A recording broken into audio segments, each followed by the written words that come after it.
Well, aloha and happy Monday morning to all of you. Thank you so much for joining us here on the platforms of the Honolulu Star-Advertiser for Spotlight Hawaii. This, of course, is a conversation we like to have with you every Monday and Wednesday. I'm Yunji Denise, joined by Ryan Kalei-Suji. That's right. We want to thank all of you for tuning in. Now, we've had a last-minute change here, sort of in this time of COVID-19, of course. We've all had to adjust and adapt, especially when things happen in the last minute. And unfortunately, Honolulu Mayor Kirk Caldwell, who is scheduled to join us here on the conversation today, unfortunately cannot be with us.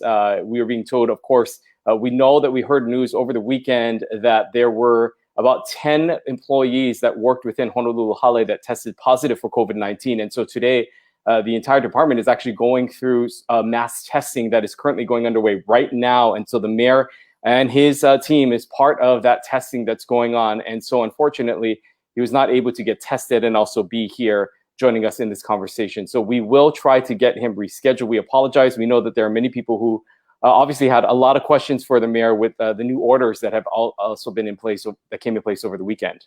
That's right. You know, it just shows us how widespread the virus is and how seriously we need to take it. No one is immune from this. And so the mayor and his team are taking every precaution and trying to figure out what to do next to figure out how to contain the virus. And that includes at Honolulu Hale. So they're all being tested. And we will, of course, await to see how those results. The one thing that was very concerning over the weekend was that Honolulu Hale was an in-person voting place. And so there were some concerns that they might have to shut it down, but they did not. They kept it open. And we had massive voter participation, of course, mostly by mail, to talk about the results of the election and that massive voter turnout. We are joined by the one and only Gordon Pang. We are so lucky to have him joining us this morning. Gordon, so much to talk about with this election. And if you have questions for Gordon about the election, please put them in the comments. We'd love to get this to be an interactive discussion as much as possible. But Gordon, let's start with the basics. Turnout, unprecedented. We haven't seen this in decades. Yeah, that's the thing that everybody's talking about the last couple of days. Just astounding. I mean, it blew past all the old turnouts. I mean, going back to statehood, you know, that's how far it goes back. What's causing this? Well, you know, I guess there's disenchantment out there, but I'm sure this is also going to be the subject of a lot of analysis going forward in the next few weeks, next few days. I mean, because we've seen other states that have implemented this sort of mail-in voting and the increases that some of them had, and maybe some of them didn't have as significant of an increase as Hawaii did. What else could have motivated besides the convenience of having a ballot in hand? Do you think maybe the COVID-19 pandemic had anything to play in that, and how people are responding during these times? That's been part of the speculation that I've been hearing, that people were bored, had nothing to do, so maybe they had more time to take a look at the ballot, think about the ballot, and more importantly, even research the candidates by going to their websites and going to the news sites to see the different voter questionnaires. I mean, candidate questionnaires to see everybody's positions on things. So people had more time to study as well as just, you know, take the time to vote. Right, and it's right there in your, in your mailbox, so it's hard to ignore. You really have to do very little to actually make the effort. And Glenn Takahashi pointed out too, you know, the city clerk, that just as you mentioned, yeah, just by the very fact that it shows up in your mailbox, and you know, it's on your kitchen table or wherever you put your mail, you know, I mean, usually, even though absentee voting has been very high already in the state, nonetheless, it was only, you know, maybe just so many people who actually got the ballot in the mail. Glenn's point was, you know, this included everybody who was registered. And so that was like 3 times the number of people who actually voted absentee 2 years ago. So you know, that means that 3 times the number of people were looking at ballots on their kitchen table. You know? Or We want by that we want to nature. dive into the mayor's race, and we want to bring up this graphic because it was so interesting. Of course, we are, as the papers put it in, a rookie runoff in the race for mayor. Rick Blangiardi coming out on top, former Hawaii News Now general manager, former UH football coach, well known in this community, and right behind him, business leader Keith Amemiya. I think the breakdown, if I'm not mistaken, 69,000 votes to 55,000. Ryan has the percentages there. But this map, tell us a little bit about what we're looking at, because this is very telling. Right. Well, this map is a precinct by precinct breakdown, and it's an interactive map. So if you just click on each of those areas, you're going to see exactly how many votes came in for each mayoral candidate. There you go. In each of these precincts, and there are over, let me see, let me go find the numbers there. There are over 130, maybe even over 150 different precincts out there, right? Shockingly, you see there's one big piece of pink at the very top there. There you go. That was won by Chun James, who finished, what was it, 6th or 7th? Yeah, 7th behind Bud Stowbreaker. So even though she finished 7th, she managed to win a precinct. And of course, that was her home precinct, which of course includes the North Shore, Laie, Kahuku, and that area. So that was interesting to see. You see some of the other colors there. Red obviously is Rick Blangiardi, and I believe the blue is Keith Amemiya. The green is Colleen Hanabusa, and the purple is Kim Pine, and the yellow is Mufi Hanneman. Well, the geography definitely lines up with where they came from. I mean, that's so interesting too. You see, Hanabusa winning, the Waianae Coast. You see Kim Pine essentially winning her council district, and Chun James, obviously her friends and neighbors there in Laie voting for her. What does this mean, though, for Rick Blangiardi and Keith Amemiya going forward? What should they do with that kind of data? Well, this is the fun part, because we're trying to figure out the demographics now. And the fact that there were so many strong candidates. I mean, we had 8 people who garnered a significant chunk of votes, 7 to 8. And so the question now is, how will those voters who voted for those 6 other candidates, and of course everybody else in that race, how are they going to vote now? And obviously, both the Amemiya and Blangiardi campaigns are now going to have to tailor their message and try to appeal to those folks. I think we already saw that a little bit. I'm being cynical, but I think we already saw that a little bit on Saturday night when the 2 candidates, were very gracious and thanked the other candidates who lost. I mean, yes, I'm sure they were being nice and also being gracious in a sincere way, but also partly because I think they're trying to appeal to the supporters of the other candidates. So it's already starting. The demographics can go so many ways. There's been a lot of chatter on social media about who who voted for who took away votes for who. One thing I find really interesting is, West Oahu was kind of split between Colleen and Kim. So in a sense, they might have canceled each other out, and that may have been enough to push Keith Amemiya to 2nd. If one of them weren't in the race, and maybe the other one could have leapfrogged over Amemiya.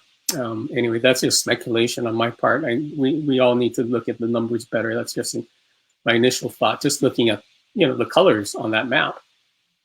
Another number that is pretty significant, you look at the bottom there of the blank votes, the percentage of blank votes, that 1.1%. Talk a little bit about that and how significant that number is when compared to other races that we've seen in the past. That's an astounding blank vote amount. I mean, there are some races where up to 20% of the folks will vote blank.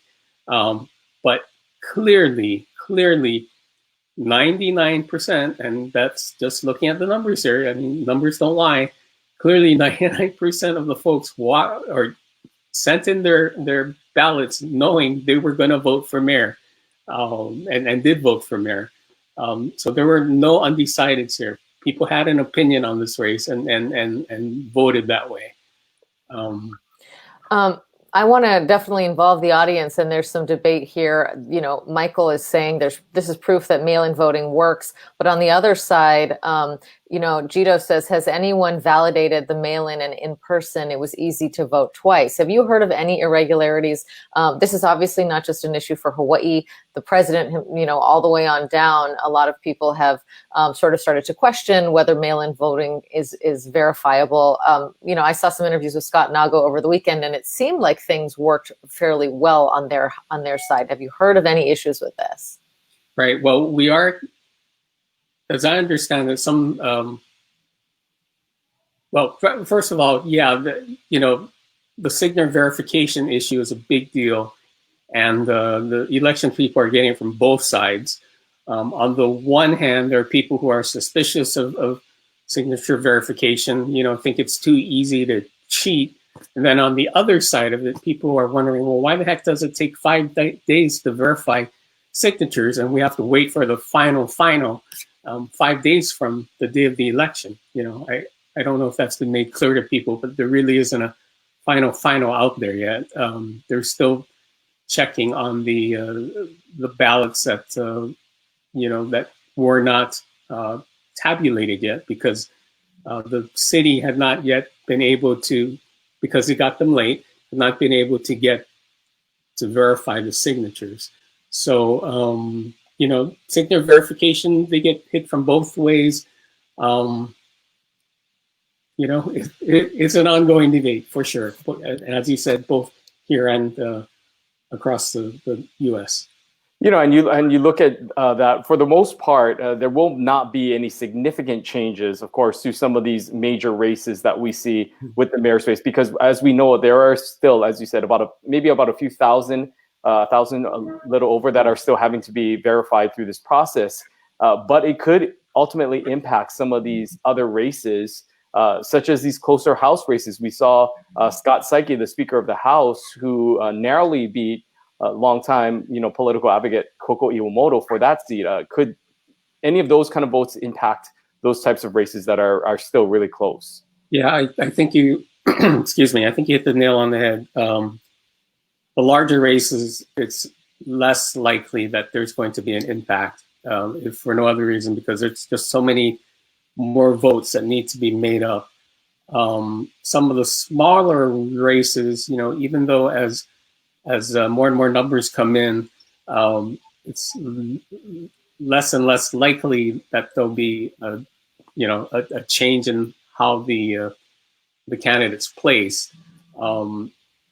There's always a remote possibility that can happen, because the numbers, yeah, as you point out, are really small. The difference in the number of votes is so small. You know, 200, sometimes less, right? So I mean, we really don't know. Maybe several hundred of those votes actually came from one precinct or one district. We don't know. Yeah. Very interesting. Of course, we're watching that. One of the bigger races that we do know, of course, is Honolulu prosecutor. Let's look at this graphic. We have, you know, Judge Steve Alm coming in the lead with Megan Cow at second place. But we still had a lot of participation on the other candidates, and Jackie Esser was really, you know, sort of sort of stood out from the others in her really progressive politics. What's your take on this race and how it came out? Well, people expected Esser and Cow to have a dogfight for second, and actually, I was kind of surprised that Esser didn't do even better. You know, I would have thought that it was going to be even closer based on the polls we saw. So going forward into the general, I hate to make a prognostication this early, but you have somebody who was really on the progressive side who lost, and then you have two other candidates now who one who's more hardline than the other. So you would tend to think more of those votes would go to Steve Alm, because he's sort of, as one Alm supporter put it to me, sort of in the middle. He's been the guy who put together Hope Court and whatnot. Alternatives to incarceration. So I think going in, just initially, most of the ESSER votes, or more of the ESSER votes, would more likely show up in the Alm column rather than the Cow column. But it's early, we don't know what's going to happen. And there might be other considerations as well besides that. So, yeah, for this process, I mean, going into the general, it basically allows people the opportunity to get to know these candidates a little bit more. We know that this has been a difficult time for these candidates, as we've interviewed the candidates for mayor, in just getting their message out. And because there was so much other news happening, of course, with COVID, and so many other candidates that they've had to sort of navigate through, it really now comes down in these two races between these two candidates and getting to know them more personally. So maybe they can get more exposure there.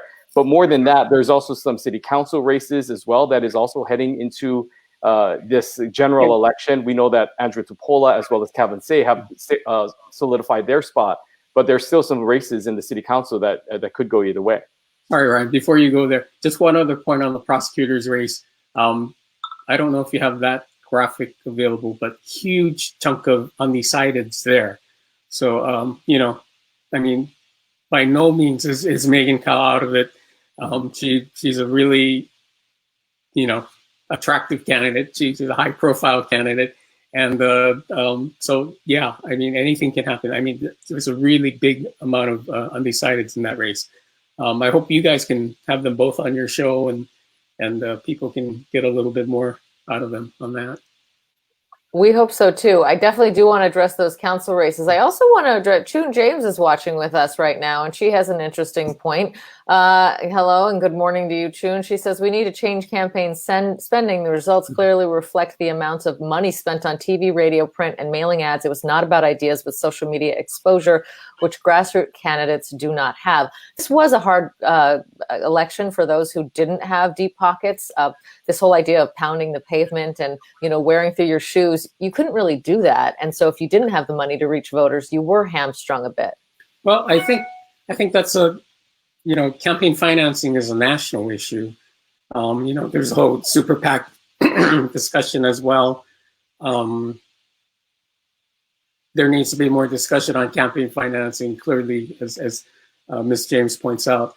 I think what factors into this is in most bigger elections, such as a mayor, such as a governor or a congressional race, most of the time, the more well-known candidates are going to do better.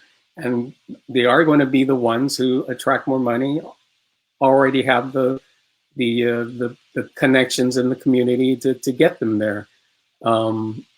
That's why when some people suggest that if you're going to start out in a political career, start in one of the smaller races, there's some logic to that. And that's a perfect segue into the council races, because there are some races there where people hardly know any of the candidates. I think Joey Manahan's seat, which I guess is 7, I think, Council District 7. In that race, there are 3, basically unknown folks out there running for the seat, and that's an example of how people who are lesser known can get into elective politics. So. And another race, of course, that people will be watching. And to some, it was a surprise. To others who are on the ground there on the Hawaii Island didn't think it was that much of a surprise. But Harry Kim not heading into the general election, Mitch Roth and Ikaika Marzel will be heading into that general election there. We talked about it the last time you were on the show. Big Island races and politics are very difficult to predict. It sometimes can get very wild. And here's an example of a longtime familiar face in Harry Kim actually not making it to the general election? Yeah, well, I think part of the, and you know, I'm not on the Big Island, I haven't had the pulse on it. I think part of it has to do with Mauna Kea. Part of it has to do with the fact that he came out very late to announce he was going to run. I think Mr. Roth and Mr. Marswell both came out way earlier. I know Mr. Roth certainly did. So they had a jump in that way.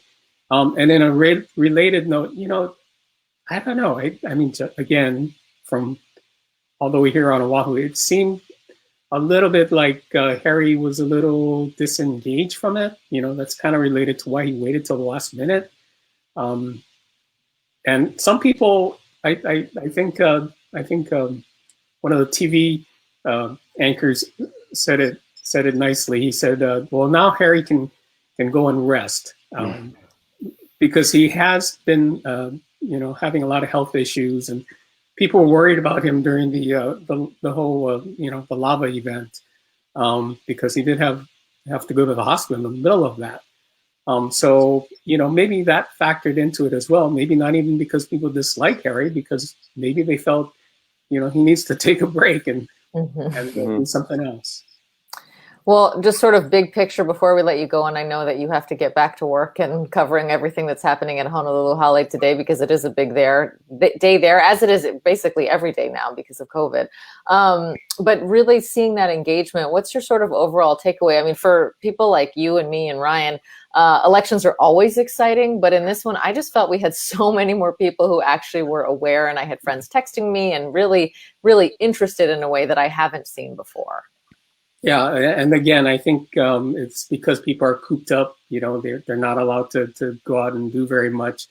So, you know, hopefully that'll pique some interest in politics and government and civics, and you know, that can only be a good thing.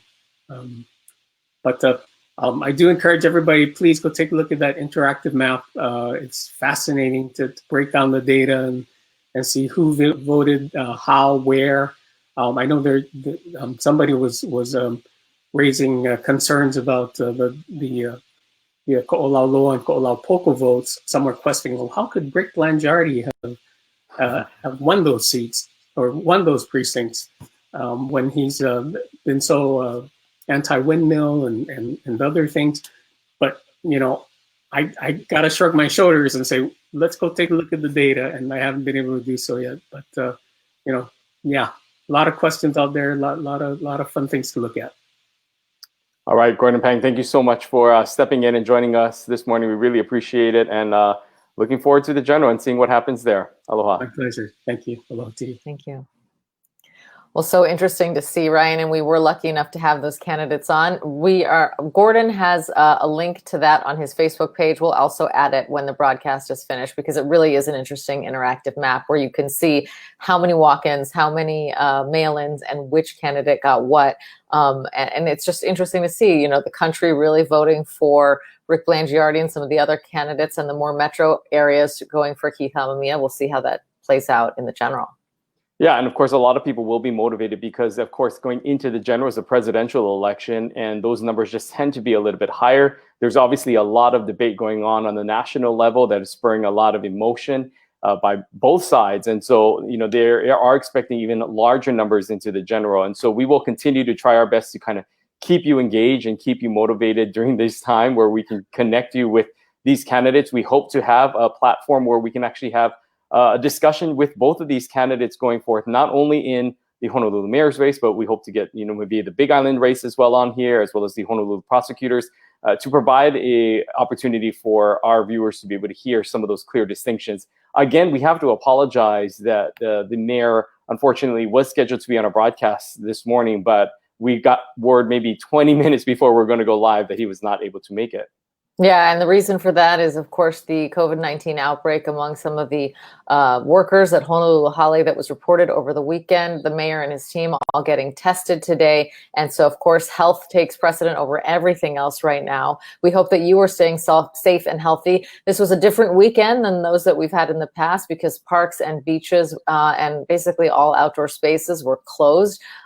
We saw some pictures over the weekend also, people getting cited in parks, the HPD really stepping up enforcement and saying that they are going to give out those citations. They want people to take the lockdown seriously. And then tomorrow, the inter-island quarantine begins. People from Oahu who travel to the neighbor islands will be subject to 14-day quarantine. People from neighbor islands who come to Oahu will not be subject to that, but then when they go home, they will be. So that's definitely going to halt a lot of travel between the islands. And we could hear as early as today, potentially tomorrow, of more changes and more implementations that happen. We are continuing to see some of those high numbers. We saw it throughout the weekend. Expected to see maybe those increases again because of the mass testing that happened over the weekend here on the island of Oahu.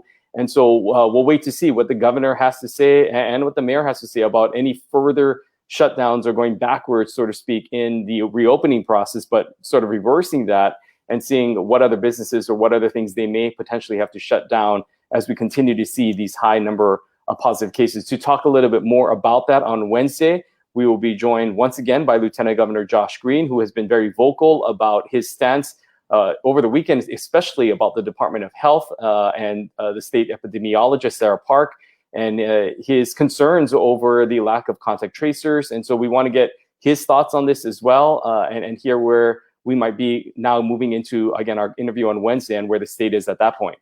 Yeah, the Lieutenant Governor is always a very popular guest, and we will have more than ever to talk about him. Talk with him about, rather. And if you haven't had a chance, please do go read the paper today, because the articles about contact tracing and some of the possible lapses by the Department of Health are very interesting. There's a very strenuous debate that's happening right now, a rigorous debate, if you will, and something that we should all know about, sort of in preparation for our talk with the Lieutenant Governor. That's right. So again, we will again apologize. We're going to try to get the mayor back on at some point, maybe this week or the following week. We definitely want to be able to connect with him. We'll continue to keep you posted if we can reschedule that interview. But our thanks again to Gordon Pang for stepping in and breaking down the election. And we will see you all right back here on Wednesday at 10:30 for another edition of Spotlight Hawaii. Aloha. Aloha.